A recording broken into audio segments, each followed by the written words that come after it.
Baik, bismillahirrahmanirrahim. Assalamualaikum warahmatullahi wabarakatuh. Waalaikumsalam. Alhamdulillahirabbil alamin. Wassalatu wassalamu ala asyrofil anbiya'i wal mursalin wa ala alihi wa sahbihi ajmain. Asyhadu an la ilaha illallah wa asyhadu anna Muhammadan abduhu wa rasuluhu alladzi la nabiyya wa la rasula ba'da. Alhamdulillah, segala puji hanya milik Allah. Sholawat dan salam kita sampaikan pada baginda Rasulullah Shallallahu Alaihi Wasallam, keluarga, sahabat, dan juga umatnya, kita semua hingga akhir zaman. Amin ya Allah ya Rabbal Alamin. Alhamdulillah, Kang Ayi dan juga Bapak Ibu sekalian, sahabat-sahabat rahmatullah di ruang Zoom maupun juga di YouTube, kita kembali bertemu di kajian siasi hari Senin ya, pagi hari ini dengan satu topik, ada apa di balik cahaya Maulid Nabi ya Shallallahu Alaihi Wasallam ya. Nah, ini yang lanjutannya ini di tengah kenaikan Pertamax ya, kemudian dinasti politik dan oligark kapitalis di Rempang. Jadi ini masih kita bahas ya, apa namanya, keterkaitan juga nanti sebagian isu ini terkait dengan Rempang, karena sampai hari ini Rempang belum selesai ya. Ini kita perlu ingatkan, karena persoalan politik ini tidak sebentar, seperti yang sudah saya sampaikan dalam beberapa kajian sebelumnya, bahwa persoalan Rempang ini adalah salah satu ujian ya bagi kita untuk memastikan apakah benar-benar kebijakan itu sudah sesuai dengan yang diharapkan atau belum, atau jangan-jangan sebenarnya itu hanya sekedar persoalan tadi retorika politik semata-mata saja. Nah, hari ini kita akan masuk ke satu momen ya, yang saya kira kita sama-sama sudah memahami, dan saya berkali-kali dalam banyak kesempatan senantiasa mengingatkan agar kita ini sebagai muslim ya itu akrab gitu ya dengan penanggalan Hijriah, karena kalau kita kemarin sudah singgung, bulan ini ya sudah geser dikit sebenarnya ya, hari ini kita sudah masuk tanggal 2 Oktober ya, sebelumnya September begitu ya. Itu karena kita basisnya adalah kalender Masehi ya. Kita tahu dari 12 bulan di bulan Masehi ya, itu bulan September ini ya, kemudian Oktober di awal ya, itu ada satu momen gitu ya. Kalau 30 Septembernya itu adalah Black September gitu ya, jadi September hitam begitu ya, yang kemudian kita tahu itu kaitannya adalah dengan G30 SPKI yang selama ini dicoba untuk dikaburkan begitu ya, seolah-olah dalangnya itu bukan PKI gitu kan, tetapi yang lain-lain. Terlepas dari persoalan mungkin sudah pernah juga dibahas di kajian sejarah juga oleh Kang Ustadz Salman juga gitu ya, tapi saya ingin menegaskan bahwa bahaya komunis itu nyata gitu ya. Jadi bahaya komunis itu bukan sesuatu yang main-main begitu ya. Artinya jangan sampai kemudian karena ketidakfahaman kita, seringkali kemudian orang mengatakan ya mana ada itu bahaya komunis, sudah hilang, sudah tidak ada dan seterusnya. Tapi pada saat yang sama dia tidak ngomong begini, bahaya kapitalis itu di depan mata gitu kan. Jadi orang mengatakan jangan menggunakan hantu ya komunisme untuk menakut-nakuti. Loh, faktanya hantunya bisa berubah-ubah kok gitu kan. Jadi kalau dulu itu dalam bentuk PKI gitu ya, Partai Komunis, ya sekarang dalam bentuk PKC, Partai Komunis Cina gitu ya, yang kemudian jelas-jelas memiliki apa yang kita sebut dalam beberapa kajian sebelumnya dengan neo ya, imperialisme komunis gitu ya. Jadi penjajahan gaya baru begitu. Nah, itu satu sisi. Jadi dalam konteks September ini. Nah, di konteks 1 Oktobernya kemarin ya, begitu orang memuja-muji tentang kesaktian gitu ya dari Pancasila. Nah, ada kabar yang sangat tidak mengenakan begitu ya, yaitu ternyata pada momen itu juga ya kadonya gitu ya, kado dari peringatan Hari Kesaktian Pancasila itu ternyata justru malah menyakiti rakyat gitu ya, yaitu kenaikan daripada ya BBM ya, khususnya Pertamax begitu ya, dan lain-lain dan yang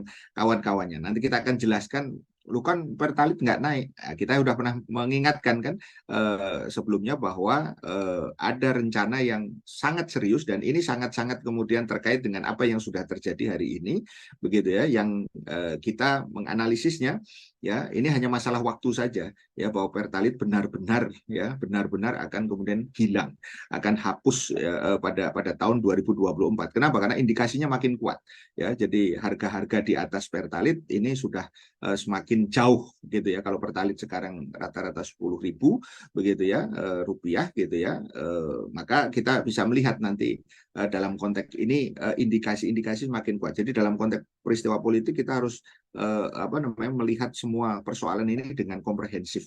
Jadi tidak hanya sekedar mana buktinya sampai hari ini pertalit masih aman-aman aja. Ya, hari ini masih gitu ya, tapi hari esok kita tidak bisa jamin. Nah, inilah pentingnya kita untuk tidak kagetan gitu ya. Tidak kagetan itu artinya melihat sesuatu itu dari akarnya, sehingga oh kalau akarnya begini kita sudah tahu apa yang akan terjadi ya, tanpa kemudian kita mengklaim bahwa itu adalah istilahnya dunia ramal meramal gitu ya, karena kita tidak ada dalam wilayah itu. Kita ada dalam konteks ya berpikir politis.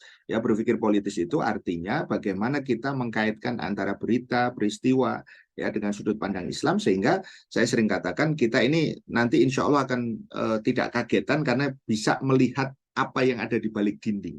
Gitu ya kira-kira. Itu ungkapan yang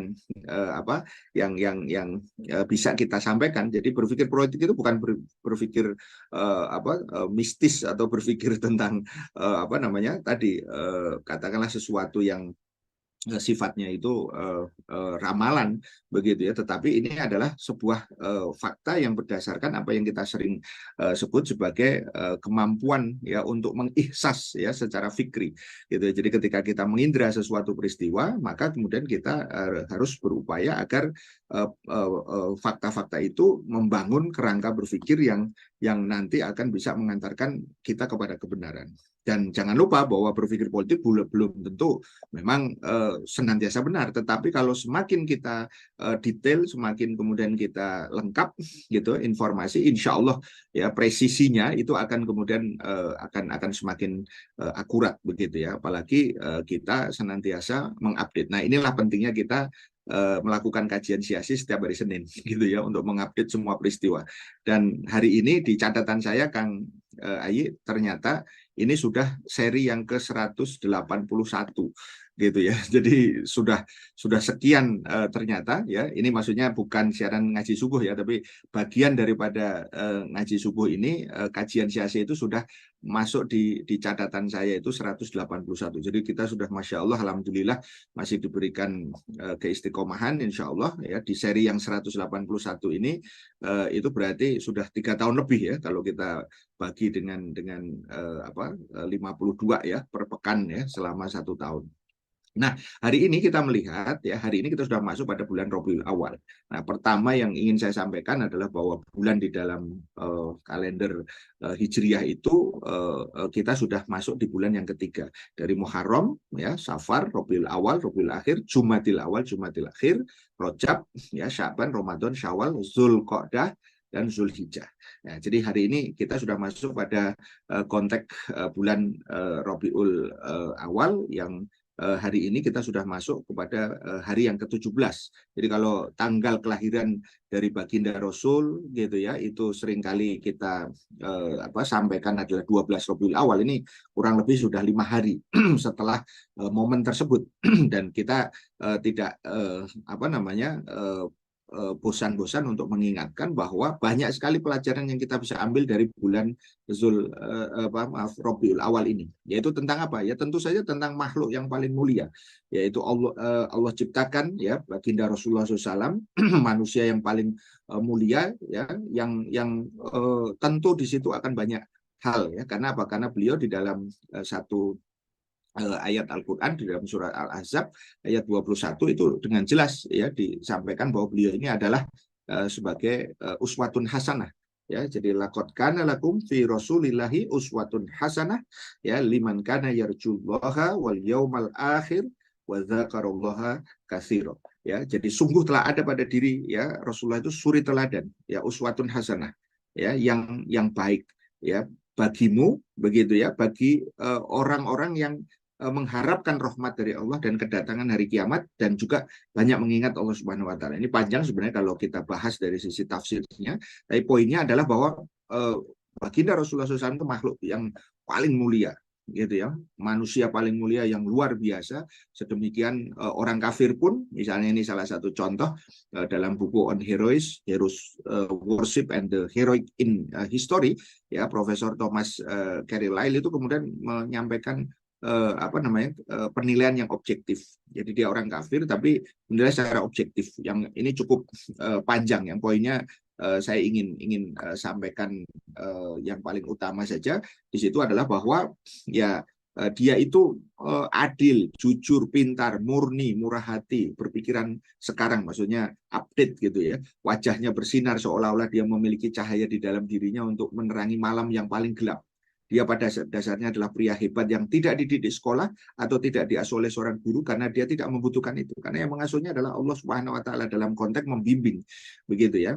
Jadi bayangkan seorang kafir itu sampai dia mengatakan wajahnya bersinar seolah-olah dia itu bercahaya. Dari mana dia tahu itu? Kalau kemudian tidak mempelajari secara mendalam begitu ya. Jadi dalam konteks ini paralel dengan apa yang dikatakan oleh Michael Hart ya 100 tokoh ya judul bukunya itu yang dia mengatakan jatuhnya pilihan saya kepada Muhammad ya untuk memimpin di tempat teratas ya dari daftar pribadi-pribadi yang paling berpengaruh di dunia mungkin mengejutkan ya beberapa pembaca dan mungkin juga dipertanyakan begitu ya. Namun dia ya kata Hart itu Michael Hart ini memang satu-satunya orang dalam sejarah yang telah berhasil secara unggul dan agung baik dalam bidang keagamaan maupun bidang keduniawian. Jadi ini ada sesuatu yang lagi-lagi objektif. Jadi kalau orang kafir pun secara objektif dia bisa menilai kok. Bahkan dia menempatkan dia lebih di atas daripada keyakinan dia sebagai seorang Katolik gitu ya, di mana dia mungkin lebih prefer kepada Isa Al-Masih gitu ya yang ada di situ. Nah, sahabat-sahabat rahimakumullah, Bapak Ibu sekalian, ada 3 peristiwa besar sebenarnya yang terjadi di bulan Rabiul Awal. Jadi kalau kita bicara dari sisi bulan Maulid itu Rabiul Awal, ya itu tidak kita pungkiri memang faktanya kelahiran Nabi Muhammad SAW, tapi juga bukan hanya itu poinnya di situ. Jadi kita nanti singgung ini kaitannya yang saya maksud dengan cahaya tadi ya, cahaya Gemilo dari kelahiran atau Maulid baginda Rasul ini adalah karena Rabiul Awal ini memberikan semangat yang luar biasa kepada kita ya. Kenapa? Karena ternyata 2 peristiwa sesudahnya, yaitu pertama hijrahnya baginda Rasul, yang ketiga itu wafatnya Rasul, itu dua-duanya ya, artinya 2 + 1 berarti ada 3, itu adalah ada di bulan Rabiul Awal. Kelahiran baginda Rasul Senin 12 Rabiul Awal tahun Gajah. Nah, poin pentingnya nanti saya ingin menyampaikan ibrohnya atau pelajarannya itu adalah politik harapan. Nah, ini kaitannya dengan kajian politik. Kenapa? Karena di kelahiran Nabi Muhammad SAW itulah lahir satu harapan ketika ya dunia pada saat itu ada dalam kegelapan, baik dalam konteks nasional pada waktu itu atau internasional maupun juga di dalam konteks lokal ya di Mekah maupun sekitarnya. Sementara hijrahnya baginda Rasulullah SAW ya itu adalah sampainya beliau ya di Madinah ya, dimulainya itu 1 Rabiul Awal gitu ya, kemudian sampai di Madinah kurang lebih ya itu hari Jumat. Kalau tadi hari Senin ini hari Jumat tapi tanggalnya sama 12 Rabiul Awal. Ya, ini tentu tidak ada yang kebetulan. Ya, ibrohnya apa di dalam konteks peristiwa hijrah itu jelas ya, kita sudah sering bahas hijrah itu minaz zulumati ilan nur gitu ya. Jadi dari satu kondisi yang gelap begitu ya menuju cahaya, dari adanya darul kufur ya menuju darul Islam ya. Keniscayaan apa? Keniscayaan akan adanya perubahan ya menuju ke perubahan yang Islami. Dan yang ketiga wafatnya baginda Rasul itu Senin ya pada waktu duha 12 Rabiul Awal ya 11 Hijriah, dan ibrohnya itu adalah estafeta atau keberlangsungan daripada kepemimpinan. Karena beliau kemudian wafat tidak kemudian berhenti pada konteks ya sebagai pemimpin negara ya, kalau sebagai nabi dan rasul sudah selesai karena beliau adalah khatamun nabiyyin ya, beliau adalah kemudian penutup ya dari para nabi dan rasul. Nah, tetapi estafet kepemimpinan dalam konteks beliau sebagai kepala negara itu tidak berhenti ya, dilanjutkan oleh para sahabat dan sampai kemudian semua ajaran Islam itu ya karena jasa para sahabat ini dan para orang-orang sebelumnya sampai kepada kita. Nah, kita lihat pintas dari masing-masing ini untuk menangkap spirit apa yang di dalam bulan Rabiul Awal ini, agar jangan sampai kita sudah memasuki Rabiul Awal tapi rasa-rasanya ya begini-begini aja gitu ya. Tapi kita mesti menggali semangat yang luar biasa. Kelahiran baginda Rasulullah SAW dihadapkan pada situasi umum Jazirah Arab seperti ini. Ya, pada waktu itu penguasanya dua, ada Bizantium atau Romawi, ya, kemudian ada Persia pada satu sisi begitu ya, dan Mekah pada saat itu adalah tempat yang sebenarnya terisolir ya, karena diliputi oleh gurun ya, gurun pasir yang begitu luas ya, yang ada di situ ya. Pada saat itu negara adidayanya ya Romawi dan Persia.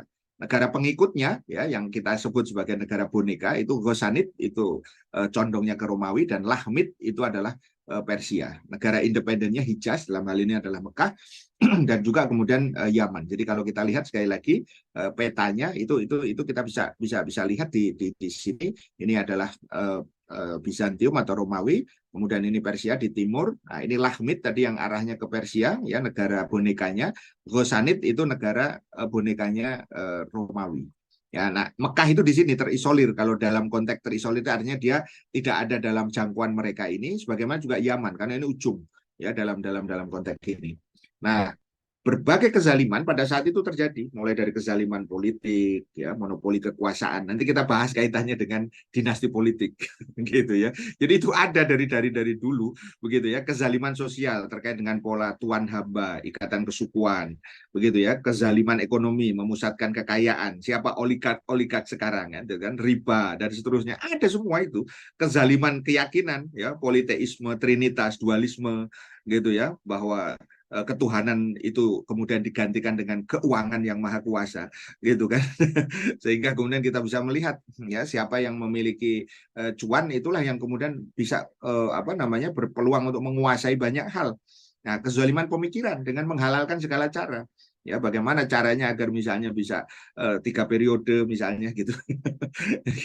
kita lihat itu banyak sekali gitu ya, kondisi-kondisi yang relevan ya, kalau anak muda sekarang bilang relate ya dengan kondisi sekarang. Nah, nasab beliau jelas ini kalau di ujung ditarik ya, Masya Allah, ini juga inspirasi untuk kita semua sahabat-sahabat rahimahullah ya. Kalau saya sering sampaikan dalam banyak kajian itu, kalau bisa itu kita tahu nasab kita itu ke atas kemana gitu. Gitu ya. Coba Kang Ayi tarik aja ke 4 aja ke atas gitu ya. Pasti semua dari kita bingung. Kalau ibu bapak udah pasti ya. Kalau kakek mungkin masih ini. Coba naik 2 tahap lagi. Ya, kakek buyut yang pertama, kakek buyut yang kedua, dan seterusnya nanti. Masya Allah. Nah, kita bisa lihat di sini ada Adam di ujung ya. Sampai kemudian Nabi setelah beliau di sini ada Idris, ada Nuh, begitu ya. Terus sampai kemudian Nabi Ibrahim. Dari Ibrahim ini ada 2 jalur, Ismail dan kemudian Ishak. Jadi kalau kemarin ada film ya yang kemudian heboh ya, yang katanya judulnya The Only One gitu ya, yang katanya Ibrahim itu anaknya cuma 1, yaitu dari jalur Ishak saja. Ismail dihilangkan. Nauzubillah, itu pasti itu motifnya jahat sekali. Kenapa? Faktanya bahwa Nabi Ibrahim itu punya 2 jalur keturunan di sini. Ismail itulah yang nanti akan melahirkan panjang di sini, akhirnya sampai kemudian ke Abdul Muthalib, kemudian Abdullah, dan kemudian Muhammad. Oke, nah, kemudian nanti dari jalur Ibrahim yang dari Nabi Ishak di sini ya ada Yakub, ada Yusuf, begitu ya, sampai kemudian nanti ke Isa Al-Masih, begitu ya. Jadi dari sini sebenarnya clear gitu. Nah, ini kemampuan orang Arab untuk mencatat dan menghafalkan nasab ini penting juga gitu. Jadi kita tidak kehilangan jejak gitu ya, nasab tadi itu ya. Nah, kalau ini dalam gitu, ini di sini ada Ibrahim tadi, Ismail, terus ya kemudian bersambung di sini sampai di sini. Nah, kita bisa menemukan sampai di titik kilap ya, di sini ada Murrah, ada kilap. Mereka berpisah di dua pihak di situ, yang kemudian satu adalah melahirkan Zuhroh, Abdul Manaf, Wahab, Aminah. Siapa Aminah? Kita sudah tahu ya, ibunda dari Rasulullah SAW. Begitu ya. Kemudian kilap ke kanan ada Qusay, ada kemudian Abdul Manaf, ada Hashim, ada Abdul Muthalib, dan ada Abdullah. Siapa Abdullah? Ya, ayahanda dari Rasulullah SAW. Ketemu mereka dalam konteks pernikahan, lahirlah Nabi Muhammad Shallallahu Alaihi Wasallam. Itu cerita singkatnya bagaimana kemudian kelahiran baginda, di samping kemudian keluarga besarnya. Di situ ada paman ya, karena ada putra-putra dari Abdul Muthalib itu ada 10. Salah satunya tadi Abdullah ya, termasuk di sini ada Abu Lahab. Maka kalau orang tahu Abu Lahab itu benar pamannya Nabi, iya jelas pamannya itu, paman nasabnya, ya bukan paman dalam pengertian mungkin lebih tua ya, yang ada di situ. Begitu ya, putrinya ada 6 nih ya. Kemudian kelahiran itu terjadi pada Senin pagi 12 Rabiul Awal. Nah, ini petanya seperti ini. Ya, Mekah pada saat itu ya diserang oleh pasukan gajah. Begitu ya, di mana kemudian kita tahu Ka'bah ini tempat ya para para apa warga Mekah ya yang ada pada saat itu. Nah, ini kalau kita visualisasikan ini Ka'bahnya, ini kemudian ada sumur Zam-Zam. Nah, kita bisa membayangkan tahun-tahun itu begitu ya. Nah, ini dalam konteks lebih visual lagi. Nah, ini kemudian rumah daripada Abdullah, kelahiran baginda Rasulullah SAW. Walaupun ayahanda Abdullah tadi itu sudah wafat ya sebelum kemudian baginda Rasulullah SAW apa namanya dilahirkan. Nah, kelahiran itu ada di sini. Nah, ini sebelah sini tempat atau paman beliau Abu Thalib ya yang ada di situ. Nah, ini kalau dalam visual yang sekarang tempat itu kemudian diabadikan dalam bentuk perpustakaan. Ya, ini kalau sahabat-sahabat ya kita aminkan kalau belum sampai di sini mudah-mudahan Allah Subhanahu wa taala akan memberikan ya satu kemudahan ya amin ya Allah ya rabbal alamin untuk sampai pada ini. Nah, disinilah kemudian kalau dalam konteks Al-Qur'an sudah disinggung ya terkait dengan kedatangan ya Rasulullah SAW tadi ya itu apa namanya sebagai namanya itu adalah ismuhu ya Ahmad ya kalau dalam konteks informasi yang disampaikan oleh Isa ibnu Maryam ya kepada para apa namanya pengikutnya ya bahwa setelah kemudian kedatangan dari apa namanya Isa ini akan ada datang Rasul ya sesudahku ya sayangnya bukan dari Bani Israel gitu kan mereka kecewa akhirnya kita tahu ya mereka kemudian akhirnya malah mengingkari gitu. Nah, pada tahun itulah atau waktu itulah Allah ya menghancurkan pasukan gajah dari Raja Abraha tadi. Poinnya Raja Abraha pada saat itu berusaha menghancurkan Ka'bah ya agar kemudian tidak jadi pusat pertemuan internasional. Dan kemudian ini ya abadikan dalam surat Al-Fil ya. Saya ingin kutipkan bagaimana Allah menghancurkan mereka itu dengan sangat-sangat apa namanya simple gitu ya. Ya wa arsala alaihim ya tayran ababil dan kemudian dia Allah ya mengutus ya apa namanya kepada mereka maksudnya pasukan gajah tadi itu ya burung-burung yang berbondong-bondong ya jadi burungnya yang berbondong-bondong ya bukan namanya ababil saya sering katakan ya jadi ababil itu adalah maknanya berbondong-bondong jadi bukan burungnya yang namanya ababil gitu ya walau alam burungnya seperti apa ya namanya tapi yang jelas berbondong itu artinya banyak gitu ya dan kemudian apa ya faja'alahum ka'asfim ma'kul mereka dijadikan apa seperti daun yang dimakan ulat. Coba kira-kira seperti ini. Jadi kalau badan itu dilempari tadi batu-batu yang dibawa oleh burung-burung tadi itu, ya itu kira-kira badan menjadi kayak gini. Termasuk Abraha itu akhirnya apa namanya mati dia, gitu ya. Jadi fakta dari apa para apa tadi apa penentang itu ya seperti itu. Maka beliau ya kakek beliau Abdul Muthalib itu ketika menyaksikan kejadian itu ya walaupun dia tidak beriman begitu ya dia mengatakan ku inginkan dia maksudnya ketika lahir cucunya tadi itu ya Muhammad akan menjadi orang yang terpuji bagi Tuhan di langit dan bagi makhluknya di bumi. Jadi dalam konteks ini sikap kasih sayang itu kemudian apa namanya wujudkan dalam bentuk nama tadi ya kalau Ahmad itu saya sedang memuji atau saya akan memuji tapi kalau Muhammad itu adalah orang yang dipuji berarti dia sudah pasti itu orang yang baik karena apa? Karena dia dipuji oleh orang lain. Ya, maka bergeraklah ya kisah beliau ya di dalam konteks sirah itu mulai dari beliau kecil besar sampai kemudian akhirnya nanti menikah sampai kemudian akhirnya di usia 40 beliau kemudian bertahanut ya di Gua Hira pada bulan Ramadan dan akhirnya kemudian di Gua Hira ya di puncak ya dari Jabal Nur gitu ya di Mekah ya kurang lebih sekitar 5 kilo beliau kemudian menerima wahyu yang pertama yaitu di dalam surat Al-Alaq ya ayat 1 sampai 5. Ya kata kuncinya adalah Iqra bismi rabbikal ladzi khalaq ya bacalah ya dengan menyebut nama Tuhanmu yang menciptakan. Dalam konteks ini baca itu bukan dalam konteks membaca teks atau buku karena dalam konteks itu bukan itu yang ini tetapi membaca realita ya fakta-fakta yang kemudian ada di dalam masyarakat yang memang dalam keadaan kegelapan tadi ya dari kejahiliahan tadi itu ya dengan sudut pandang ya Allah Subhanahu wa taala yang menciptakan manusia dari segumpal darah yang kemudian apa namanya, maha mulia yang mengajarkan manusia dengan pena dan kemudian mengajarkan manusia apa yang tidak diketahuinya tadi itu. Maka fase dakwah dimulai ya setelah turunnya ayat tadi itu selama kurang lebih 13 tahun di Mekah. Jadi sering disebutnya sebagai fase dakwah di Mekah. Nah, ada 2 poin di situ, ada taskif ya, beliau menyiapkan untuk mendidik ya para sahabat tadi itu, para pengikutnya tadi itu dengan Islam, dan kemudian ketika nanti turun ayat ya fasda bima tu'mar wa arid anil musyrikin, dan sampaikanlah ya apa yang kemudian diperintahkan kepadamu ya dengan terang-terangan, dengan terbuka begitu ya, dan berpalinglah dari orang-orang musyrik, maka terjadilah fase apa namanya tafaul tadi, interaksi di tengah-tengah masyarakat, sampai poin kedua hijrahnya Rasulullah SAW ya dari Mekah ke Madinah.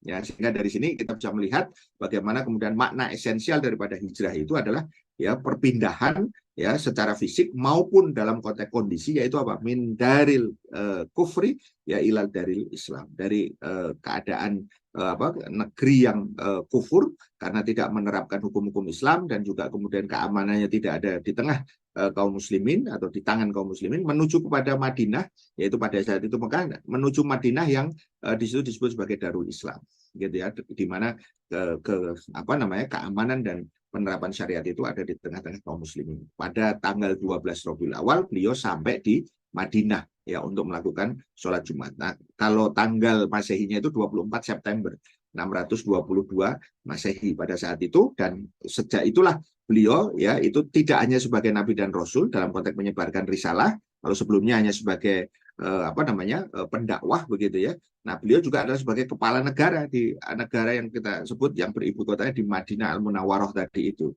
Nah, apa yang dilakukan beliau? Poinnya ada 4. Satu, membangun Masjid Nabawi sebagai pusat peradaban Islam secara spiritual dan politik. Kemudian mempersaudarakan kaum muslimin, muhajirin dan ansor dalam konteks sosial ekonomi. Kemudian membuat perjanjian ya yang kita sebut sebagai Al-Mitsaq Al-Madinah, ya As-Sahifah Al-Madinah, dengan non-muslim, dengan orang-orang kafir, ya, dan politik dalam negeri, yaitu menerapkan seluruh hukum Islam ya dalam konteks hukum dan tata negara. Dan yang keempat itulah membangun kekuatan muslim dan menjalankan politik luar negeri, dakwah, militer, dan jihad fisabilillah. Jadi dari sini kita bisa melihat bagaimana kembang sayap ya, kalau saya menyatakan tadi cahaya itu dimulai dari apa? Kelahiran. Makanya kalau tidak ada lahir tentu tidak ada kemudian peristiwa tadi itu. Maka ada seorang ulama besar, saya apa namanya Al-Maliki Al-Hasani, beliau mengatakan bahwa kalau peristiwa ini apa namanya Maulid ini itu adalah peristiwa yang jauh lebih besar daripada bahkan hari raya Idul Adha maupun Idul Fitri. Kenapa? Karena tanpa adanya kelahiran tidak ada tadi apa pengutusan atau bi'tsah, tidak ada kemudian peristiwa turunnya Al-Qur'an, tidak ada peristiwa tadi apa namanya hijrah ya, perang Badar ya, Futuh Mekah, dan seterusnya tadi itu. Maka fase dakwah di Madinah secara apa praktis itu dimulai 10 tahun ya dalam konteks apa penerapan hukum, istilah mulbi atau tatbik ya, menerapkan secara praktis. Nah, inilah gambaran Madinah di masa kenabian ya, bagaimana kemudian ilustrasi ini bisa memberikan sedikit gambaran. Ini bukan ngarang tapi memang didasari pada fakta. Nah, ini bentuk apa namanya mininya gitu ya, jadi miniaturnya gitu ya, bagaimana dulu keadaan Masjid Nabawi itu. Jadi jangan membayangkan Masjid Nabawi itu seperti yang sekarang gitu ya. Ya dulu itu hanya seperti ini saja. Nah, kiblatnya waktu itu juga masih mengarah ke apa Palestina, ke Al-Quds, Al-Aqsa. Nah, kemudian nanti karena permohonan dari Nabi kepada Allah, akhirnya Allah kemudian mengabulkan. Ini bentuk ya dalam beberapa sudut. Nah, sampai peristiwa yang ketiga dalam konteks Rabiul Awal ini adalah wafatnya baginda Nabi Shallallahu Alaihi Wasallam, dan itu kemudian menegaskan bahwa apa? Bahwa beliau itu memang manusia ya. Yang bedanya dengan kita itu beliau diberikan wahyu, dan kemudian apa disitulah kemudian ya terjadi beberapa kewajiban yang kemudian harus ditunaikan. Satu ya, Nabi wafat jelas harus kemudian diurus jenazahnya, sebagaimana kemudian apa kita mengurus jenazah sesama muslim gitu. Yang kedua adalah bahwa di situ ada kekosongan kepemimpinan, karena pasca Rasul ya sebagai kepala negara beliau tetap kemudian ada di dalam konteks tadi amanah kekuasaan tadi itu gitu ya. Maka di situ kemudian Abu Bakar As-Siddiq ya itu menenangkan ya seluruh kaum muslimin ya, bahkan termasuk sahabat Umar, karena Umar ini sampai kemudian apa ya mungkin luar biasa kecintaannya sampai mengatakan kalau siapa yang nyebut Muhammad mati saya akan penggal begitu ya. Nah, maka kemudian beliau katakan, Abu Bakar ini, barang siapa di antara kalian menyembah Muhammad, sesungguhnya ya Muhammad itu ya telah wafat. Barang siapa yang menyembah Allah, sesungguhnya Allah itu hidup, maha hidup, tidak akan mati. Ya, maka di dalam konteks surat Ali Imran ini dikatakan ya wa ma Muhammadun illa rasul qad khalat min qablihi rusul ya afa immata au qutilan qalabtum ala aqabikum wa man yanqalib ala aqibaihi fala yadurullaha syai'a ya wasa ya jazillahu asyakirin ya. Dan Muhammad itu hanyalah seorang rasul, sebelumnya telah berlalu beberapa rasul. Apakah jika dia wafat atau kemudian terbunuh ya kemudian kamu berbalik ke belakang, maksudnya murtad, barang siapa yang berbalik ke belakang maka dia tidak akan merugikan Allah sedikit pun, dan Allah ya akan memberikan balasan ya bagi orang-orang yang bersyukur ya. Kata-kata kunci ini menjadi penting ya dalam konteks ini, sehingga kemudian kewajiban itu dicontohkan para sahabat, ditunaikan ya, yaitu apa, mengurus jenazah ternyata kemudian ya lakukan setelah memilih kepemimpinan. Nah, kepemimpinan itu terjadi dengan musyawarah di Sakifah Bani Sa'idah. Disitulah kemudian terpilih Abu Bakar sebagai khalifah yang pertama menggantikan Rasulullah SAW. Ya, kemudian diuruslah jenazah Rasul, ya, dan kemudian kewajiban yang lain pun ditunaikan, seperti misalnya meneruskan pengiriman pasukan yang waktu itu sudah diperintahkan Rasul, yaitu yang dipimpin oleh Usamah bin Zaid. Kemudian yang kedua juga nanti akan menghadapi orang-orang yang setelah tahu Rasul wafat, mereka itu ingkar untuk membayar zakat, begitu ya, sehingga kemudian akhirnya diperangi, begitu ya, ketika mereka tidak mau diajak untuk kembali. Kenapa? Karena mereka ngeles, kalau bahasa sekarang, saya bayarnya ke Muhammad kok, bukan ke Abu Bakar, nah gitu kan kira-kira. Ini sudah tanda-tanda ridha. Nah, ketika kemudian itu ditegaskan, ternyata mereka tetap ada dalam keyakinan, maka tugas dari pemimpin itu adalah membersihkan kemurtadan tadi itu ya, sehingga sampai disitulah ketika beliau wafat di Senin pagi ya, kemudian terjadi proses tadi musyawarah pada kaum muslimin ya, kemudian setelah itu banyak yang takziah masih dari Senin pagi, siang, sore ya, malam berarti masuk Selasa ya, ingat, Selasa malam, Selasa pagi, siang, sore, kemudian maghrib, baru kemudian Rabu malam ya beliau dimakamkan. Jadi ini yang kemudian nanti menjadi dasar ijma sahabat ya, tidak boleh kemudian kepemimpinan kosong itu lebih dari 3 hari 2 malam gitu ya, yang kemudian nanti diupdate, dalam arti ijma itu kemudian nanti diperbarui ketika wafatnya Umar bin Khattab, itu kemudian tidak boleh lebih dari 3 hari 3 malam. Nah, gitu, itu yang kemudian terjadi. Ini keadaan makam beliau secara ilustratif dari kondisi yang awal, beliau dimakamkan di tempat beliau wafat ya. Kemudian ini Sakifah Bani Sa'idah yang sekarang menjadi taman. Ya, ini di daerah Madinah di sebelah Masjid Nabawi. Kemudian ini bagian depannya ya, Sokaifat ya Bani Sa'idah kalau dalam tulisan di situ ya, jadi shelter. Kemudian ini Masjid Nabawi yang bagian hijau itu di bawahnya adalah makam dari baginda Rasulullah SAW tadi itu. Jadi poinnya dari wafatnya baginda Rasul ini, kepemimpinan adalah sangat penting, dan pemimpin itu menjadi perisai atau junah dan teladan sekaligus, yaitu sebagai uswah. Nah, ijma sahabat, kewajiban mengangkat khalifah tidak boleh lebih dari 3 hari 2 malam, yang kemudian nanti dikuatkan dengan ketika zaman Umar bin Khattab itu 3 hari 3 malam. Jadi kewajiban ini didahulukan dibandingkan kewajiban mengurus jenazah. Nah, dua-duanya tetap dilakukan secara berturutan, begitu ya. Nah, setelah wafatnya Rasul, nah poin ketiga dalam Rabiul Awal ini, perjuangan dakwah tidak boleh berhenti dan dilakukan oleh para sahabat yang mulia, para ulama pejuang, pewaris para nabi. Jadi ibroh ini apa yang bisa saya simpulkan ya, ini kalau bicara tentang Nabi memang tidak pernah bisa berhenti ya, tidak bisa pendek begitu ya.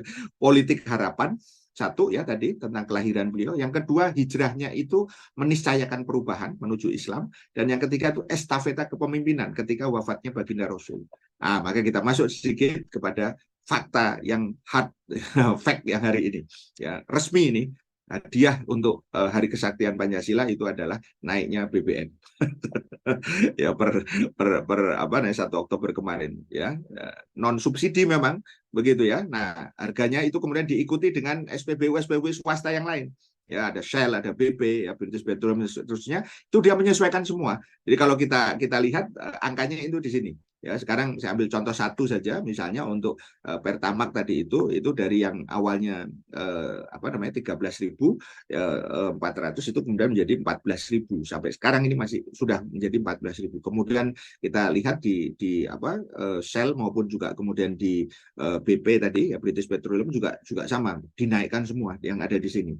Poin pentingnya itu adalah kenaikan itu sendiri. Ya, sehingga saya ingin katakan bahwa poin ini penting untuk kita ingatkan kembali. Kita sudah pernah bahas sebelumnya di dalam topik sebelumnya terkait dengan rencana penghapusan Pertalite, gitu. Bahwa apa? Kenaikan ini semakin menguatkan kita, indikasi kuat, atau saya lebih menyebutnya prakondisi dari penghapusan Pertalite tadi itu. Karena dulu kita juga dikondisikan ketika premium dihapus. Oke, waktu itu kan belum ada istilahnya harga yang berubah dari harga yang paling rendah dalam konteks ini Pertalite. Hari ini yang paling rendah kan Pertalite. Nah, ketika kemudian ini dinaikkan ya dalam konteks yang lebih tinggi kualitas RON-nya itu, maka ini semakin menguatkan sebagaimana yang sudah kita bahas sebelumnya juga ya terkait dengan rencana penghapusan Pertalite. Jadi ini hanya masalah waktu saja, dan tahunnya inilah yang harus kemudian kita siap-siap ya, apakah nanti di tahun 2024 mereka benar-benar akan melakukan itu. Kemudian yang kedua, ini yang lebih penting, yang juga perlu saya sampaikan terkait dengan masalah ini, yaitu sinyal kuat untuk penguatan mobil listrik. Mungkin kayaknya keren ini jadi mobil listrik. Nah, kita lihat siapa yang beruntung nanti dengan mobil listrik itu. Maka kita sudah sampaikan Kang Ayi dan juga Bapak Ibu sekalian bahwa Pertalite mau dihapus tahun depan. Ini sudah pernah kita bahas sebelumnya, gitu ya, pada pertemuan sebelumnya. Itu rencana ini bersambung karena apa? Karena Pertamina ya rencananya menghapus BBM jenis Pertalite RON 90 dan digantikan dengan Pertamax Green RON 92 mulai tahun depan. Ya, katanya itu. Sebelumnya itu sudah dijelaskan oleh Direktur Pertamina bahwa program yang tahap 1 itu menghapuskan premium, gitu ya. Pertamina telah menaikkan produk BBM subsidi dari BBM RON 88 waktu itu. Jadi 88 menjadi RON Pertalite, RON 90 Pertalite. Gitu ya. Nah, sekarang ini tinggal masalah waktu aja ya, dari RON 90 Pertalite tadi itu menjadi RON 92 ya, konon katanya nanti RON 92 sekarang itu kan Pertamax. Nah, nanti akan kemudian dilakukan secara bertahap, gitu ya. Konon katanya nanti ada yang istilahnya Pertamax Green ya 92 gitu ya. Yaitu apa? Percampuran antara RON Pertalite yang tadi itu yang 90 dengan etanol 7%, E7. Cuman dia mengatakan waktu itu kan kita sampaikan, dia menegaskan rencana ini ya masih dalam kajian internal, gitu ya, bahasanya begitu kira-kira. Tapi masyarakat harus cerdas lah melihat yang disampaikan tadi itu ya. Belum ada keputusan pemerintah ihwal rencana itu di tahun 2024. Ingat, tahun 2024 tinggal 3 bulan lagi gitu ya. Sekarang Oktober, November, Desember. Nah, siap-siap biar tidak kaget gitu. Seperti hari kesaktian kemarin kan katanya sakti menghadapi macam-macam, tapi ternyata tidak sakti menghadapi kemudian oligark tadi itu, gitu ya, para ini. Kenapa? Karena ini adalah fenomena gunung es. Ya, dulu udah kita ingatkan kembali, Pertalite waktu itu 10.000, harga lamanya 7.650 kan pada waktu itu. Itu sudah premium sudah nggak ada waktu itu. Gitu. Setelah itu kemudian naik semua, gitu ya. Nah, kalau dilihat dari konteks ini tidak sesuai dengan janji kampanye, ya pengamat sebut harga BBM naik berdampak pada kepercayaan publik. Tapi kan luar biasanya kata survei itu kepuasannya makin tinggi gitu. Jadi saya berpikir begini Kang Ayi gitu. Semakin dinaikkan rakyat semakin puas gitu. Kira-kira masuk akal nggak itu? Ya, itu penting nanti untuk kita renungkan. Jadi semakin banyak kebijakan yang dolim kok semakin puas, itu pasti ada sesuatu ya. Harusnya kan kalau kata sahabat-sahabat kita yang buruh itu naikkan upah ya, bukan malah harga BBM yang dinaikkan. Maka saya ingin menegaskan mengapa dan untuk siapa kenaikan BBM dan liberalisasi migas ini, karena apa? Ini karena negara ini sekali lagi korporatokrasi. Kita sudah sampaikan berkali-kali, kapitalistik, menyerahkan kepada swasta. Dalam konteks ini minyak atau energi itu adalah bagian dari harta milik umum, gitu kan ya. Di dalam hadis itu jelas ya, al muslim syuraka'u fi salasin, ya, kaum muslim itu berserikat memiliki secara bersama 3 hal. alma, air secara dalam jumlah yang besar, laut, ya, sungai dan seterusnya. Kemudian alkala, hutan, ya, jangan diserahkan kepada cukong-cukong begitu ya. Dan yang ketiga adalah anar. Anar di sini kemudian difahami faktanya itu adalah sebagai energi. Salah satunya diantaranya itu adalah terkait dengan masalah BBM tadi itu. Dan yang kedua adalah untuk melayani para kapitalis, bukan rakyat. Makanya kita ingatkan kembali bohong besar subsidi BBM 502 triliun itu ya tahun 2022 ini kata ekonom senior, karena pada saat itu kita sering mengatakan kita ini sudah kewalahan ya karena BBM ini harus disubsidi membengkak gitu ya sampai 502 triliun. Padahal kata salah seorang pengamat senior ini ya Dr. Antoni itu beliau mengatakan bahwa sebenarnya 502 triliun itu adalah untuk ya listrik 100,6 triliun, sementara berarti sisanya 400,1 itu adalah subsidi BBM dan LPG. Lalu angkanya itu berapa? Nah, kalau diturunkan lagi ternyata kesimpulannya adalah besaran subsidi BBM itu sebenarnya hanya 14,6% dari total subsidi BBM dan LPG tadi. Gitu. Itu poinnya di situ. Begitu ya. Nah, pertanyaannya kan kita ingatkan apa benar itu istilah subsidi. Masa kemudian subsidi? Kalau subsidi itu kan gini, rakyat banyak masalah terus kemudian misalnya harganya 100.000 terus kemudian karena rakyat hanya punya uang 50.000 maka dibantuin 50.000. Ya itu namanya subsidi. Kalau ini kan tidak. Subsidi itu seolah-olah kemudian pemerintah itu ya itu tidak mengurus rakyatnya gitu ya, karena mengurus rakyatnya itu harusnya bukan subsidi tapi melayani. Jadi tidak mensubsidi dalam arti membantu saja. Masa kemudian ke rakyatnya membantu?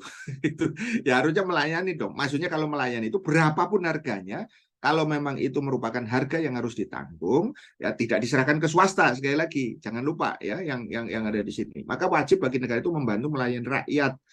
Jadi rakyat itu amanah bukan beban gitu ya. Jadi kalau dikaitkan dengan beban itu ya ini. Sementara kata Bu Menteri Keuangan, Pertamina itu rugi 191 triliun, PLN rugi 71 triliun. Terus bobol terus. Ini ada apa? Kan begitu. Harusnya begitu. Jadi jangan sampai kemudian nanti ya di beberapa media itu Pertamina itu sekarang lagi berlomba mencari untung ya, cepet-cepetan. Begitu ya. Karena katanya rugi terus. Kalau rugi terus, ngapain itu ada komisaris yang gajinya sampai 8,2 triliun per bulan gitu. Sementara apa yang dia lakukan? Gitu ya. Nah, itu poin pentingnya. Nah, pada satu sisi saya ingin mengingatkan ini, anggaran mobil dinas makin gede. Gitu ya. Jadi coba bayangkan mobil dinas nih ya, kita bicara, berarti mobilnya pejabat. Nggak mungkin rakyat mobil punya dinas itu. Ya, memang rakyat punya mobil. SMK aja nggak pernah ada kok. Gitu ya. Nah, anggaran makin besar. Sebelumnya ya ICW itu sudah mengkritik anggaran dinas untuk KPK. KPK saja sudah ini ya sudah dikritik 8,9 miliar. Coba bayangkan ya untuk mobil dinas, saya nggak kebayang itu mobil seperti apa gitu ya yang ada di situ gitu ya.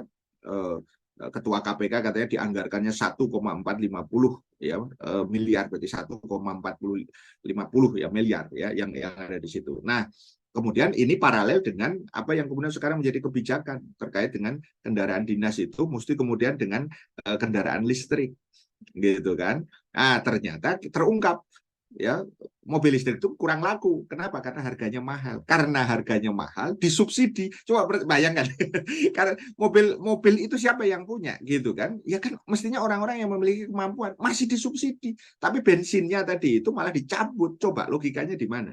Begitu ya. Jadi subsidi dari presiden itu harga mobil listrik itu motor ya atau kendaraan gitu ya. Ada motor itu disubsidi 8 juta, mobil listrik 80 juta. Coba bayangkan. Nah, kita bertanya, sebenarnya yang untung itu siapa sih? Nah, ini di sini. Ini ternyata faktanya ada pemain bisnis mobil listrik di lingkaran Jokowi. Ini laporan Detik ya, bagaimana ternyata ya kalau kemudian mereka jadi sebagai eksekutif sekaligus juga sebagai pemain. Saya ingat lagi waktu pandemi ketika kemudian akhirnya nih awalnya nggak ngaku nih si Luhut itu kemudian ngaku ternyata dia bisnis PCR. Masih ingat kan waktu itu? Ya, ini biar masyarakat tidak lupa gitu ya. Oh, ternyata dia yang untung gitu ya. Walaupun namanya bukan untung gitu ya. Namanya kan kita bisa lihat di sini. Jadi poinnya maksud saya, apa yang terjadi dengan kenaikan ini sebenarnya juga memberi sebuah indikasi kuat terhadap keuntungan itu mengalir di kelompok-kelompok tertentu yang lainnya tadi itu.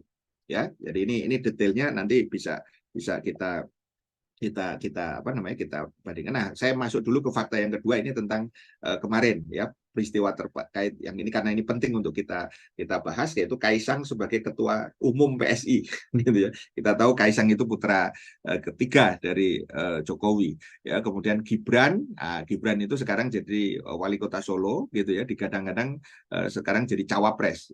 Satu lagi menantunya Bobi itu wali kota Medan gitu, gitu ya. Jadi semuanya sudah dapat ya, gitu ya. Nah, Kaisang ini gadang-gadang juga jadi wali kota Depok.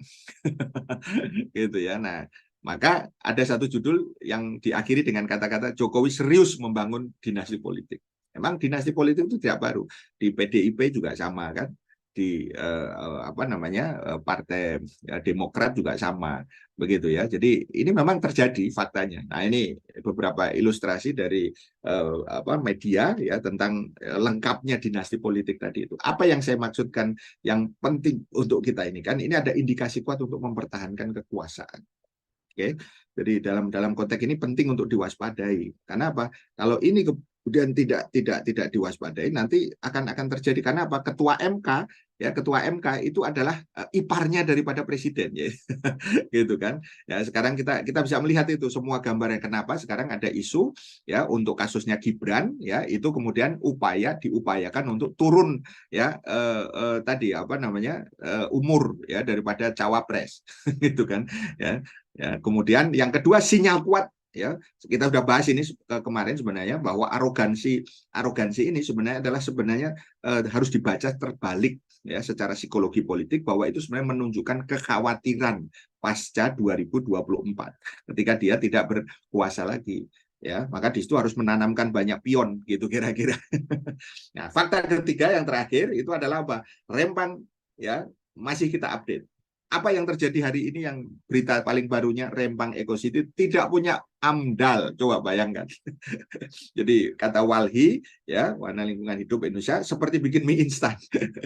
Gitu. Yang penting mau jadi dulu ya, gampang nanti ya, tambahkan yang ada di situ. Jadi sudah masuk PSN dan gusur rakyat, proyek Rempang ternyata tidak punya AMDAL. AMDAL itu mestinya sebelum kemudian itu ditetapkan, layak atau tidak. Ini kemudian tidak ada kata-kata itu, tidak ada basa-basi. Lagi-lagi kata Luhut, ya, AMDAL Rempang Eco City masih proses, nggak ada masalah. Kenapa nggak ada masalah? Karena ada di situ proyek yang diduga kuat. Bisnis PLTS Luhut, Erick Thohir, dan Salim Group yang ada di Pulau Rempang. Oke, dari situ jejak bisnis keduanya itu ya telah ditelusuri melalui proses MOU Singapura dan Indonesia yang ditandatangani Luhut ya dan senior minister Singapura ya, yang juga Menteri Koordinator Keamanan Nasional ya, Teo See Hin, ya terkait dengan bilateral pada konteks energi ya, yang tanggal 16 Maret 2023 tadi itu. Gitu. Jadi poinnya di situ kesepakatan bisnisnya gitu ya, itu mengkaitkan nanti dengan Luhut tadi itu, gitu ya. Jadi ini yang harus diwaspadai. Jadi ternyata bukan hanya Tommy Winata saja, tapi juga di situ ada Luhut, ada kemudian Erick Thohir. Nah, disinilah kita ingatkan kembali tentang Shinyi yang kemudian diklaim tadi itu oleh Menteri Bahlil tadi itu, gitu ya. Reputasinya hebat dan segala macam, padahal sebenarnya tidak masuk 10 besar. Coba bayangkan, ini banyak kebohongan, banyak kemudian janji-janji yang tidak ada faktanya tadi itu, ya. Padahal kemudian ini adalah PSN, proyek strategis nasional, gitu ya. Jadi dalam konteks ini, ya, kehadiran Shinyi itu sebenarnya adalah nanti sangat membantu tadi. Ya, Luhut, Erick, Salim Group, ya, keluarga Panigoro dalam pengembangan PLTS tadi untuk produksi listrik bersih yang akan dijual untuk memenuhi 4 gigawatt kebutuhan listrik dari Singapura. Apa analisis makronya? Saya ingatkan untuk kesekian kalinya kegagalan kapitalisme tadi dalam mensejahterakan rakyat. Jadi kalau kita bicara tentang kapitalisme, maka swastalah yang kemudian akhirnya dominan, dan Luhut itu swasta sekaligus juga kemudian pejabat ya, dengan orang-orang yang sejenisnya. Dominasi dan arogansi kapitalis ini cermin apa? Negara korporatokrasi. Nah, ini kenapa saya ulang-ulang, saya kira saya 3 pekan terakhir ini mengulang-ulang gambar ini untuk meyakinkan kita semua bahwa negara ini sedang bergerak kepada negara korporasi. Negara yang menjadi instrumen kepentingan bisnis, keputusan politik mengabdi pada pemilik modal. Begitu.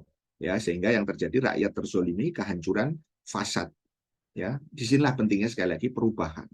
Ya, ketika cengkeraman oligark, baik asing maupun asing, baik luar negeri maupun dalam negeri, yang intinya rakyat itu hanya mendapatkan ya tadi ya tadi apa kondisi yang justru malah semakin menyusahkan mereka, dan itu tidak lepas secara ideologis, secara sekuleristik, ya itu asasnya melahirkan politik demokrasi dan ekonomi kapitalis. Maka ketika keduanya ini kemudian ada dalam satu pihak, akan melahirkan kebijakan ya dan juga wakil rakyat penguasa yang kemudian menghamba ya kepada pemilik modal, ya baik pihak lokal maupun asing tadi. Di saat apa Indonesia dalam keadaan ketimpangan yang sangat luar biasa, nomor 4 di dunia, ya ketimpangannya antara yang kaya dan miskin, dan 1% ya itu menguasai 49% kekayaan nasional. Maka relasi semua ini apa dalam konteks spirit dan Rabiul Awal?